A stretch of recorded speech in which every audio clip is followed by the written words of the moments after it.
ازيكم عاملين ايه؟ يا رب تكونوا بخير. نبدأ الفيديو، متنسوش لايك واشتراك بالقناة وتفعلوا زر الجرس عشان يوصل لكم كل جديد. ازيكم يا اجمل فانز، وحشتوني جدا. فيديو اليوم معانا معلومات وحقائق جديدة عن عيلة الجمل. هنعرف فيه ليه مستر احمد عمل عيد ميلاد بيبي حياة في الاكل، وليه بيقولوا عليه بخيل وما بيحبش بيبي حياة. كمان هنشوف ايه احلى وهي صغيرة بتشبه مين في العيلة، بجد هتتصدموا.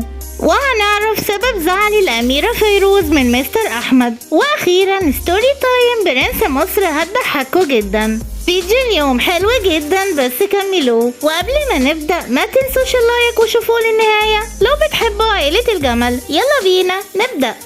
وهنبدأ ببيبي حياة. والحقيقة امبارح الخميس 23/3 كان عيد ميلاد بيبي حياة، وفي تمت 4 سنين. نحب نقول لها في الأول كل سنة وانتي طيبة يا حياة، وعقبال مليون سنة، ويا رب تطلعي أحلى دكتورة. عاوزين كل الفانز يكتبوا في التعليقات كل سنة وانتي طيبة يا حياة.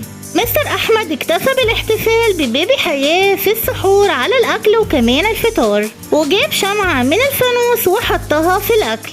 وحقيقي استغربنا جدا لأنه ما جابش تورته لبيبي حياة. هل مستر أحمد بخيل وما بيحبش بيبي حياة ولا لأ؟ والحقيقة مستر أحمد مش بخيل، بس هو مشغول جدا، عشان كده عمل عيد ميلاد حياة في الأكل.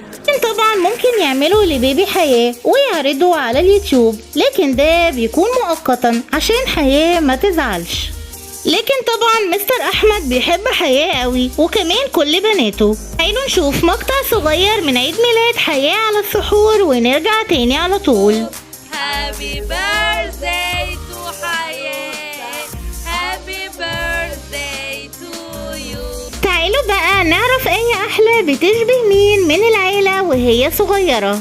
بصوا الصورة دي، يويا كانت شبه بيبي حياة بالظبط، حتى البصة بتاعتها ما شاء الله كانت عسولة قوي. ايه احلى شاركتنا بستوري تايم اليوم وقالت فيها تاني يوم رمضان، اللهم فاجئني يا الله بما يفرح قلبي ويجبر خاطري، اللهم امين. ربنا يحقق لك كل اللي بتتمنيه يا يويا. وبمناسبة الستوري تايم تعالوا نضحك مع برنس مصر. البرنس امبارح وقت الفطار شارك الستوري دي وقال فيها ده لو الفطار بنج مش هدوخ كده. دلوقتي تعالوا نشوف اول فطار لندى واحمد في رمضان مع اولادهم. بس في الاول هنعرف ليه الاميرة فيروز كانت زعلانة جدا من مستر احمد.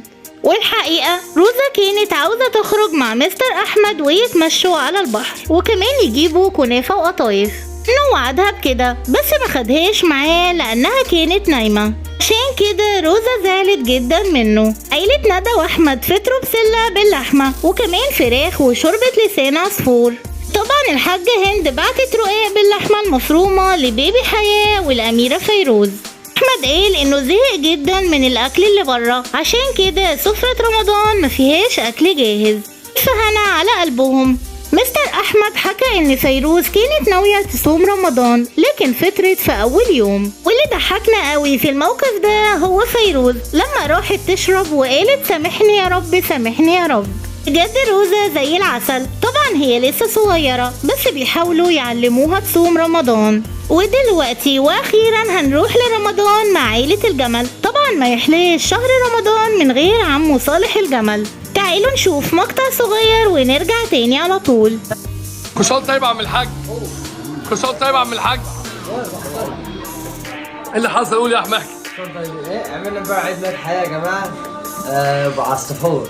ما جبناش تورته كده، حطيناها في الشيبسي والفول وقلنا نعملها. وبس كده وصلنا لاخر الفيديو. بس ما انتهاش سؤال الفانز الفيديو اليوم هو لون عيد ميلاد الاميرة فيروز في شهر ايه؟ لو وصلتوا معانا هنا قولوا حياة وهنرد عليكم على طول. كملوا الفيديو معانا عشان تشوفوا اسامي الفانز اللي فازوا بالمسابقة. وهنا وصلنا للنهاية. ما تنسوناش في اللايك والاشتراك وتفعيل زر الجرس عشان يوصل لكم كل جديد. اشوفكم الفيديو الجاي، بحبكم جدا، مع السلامة.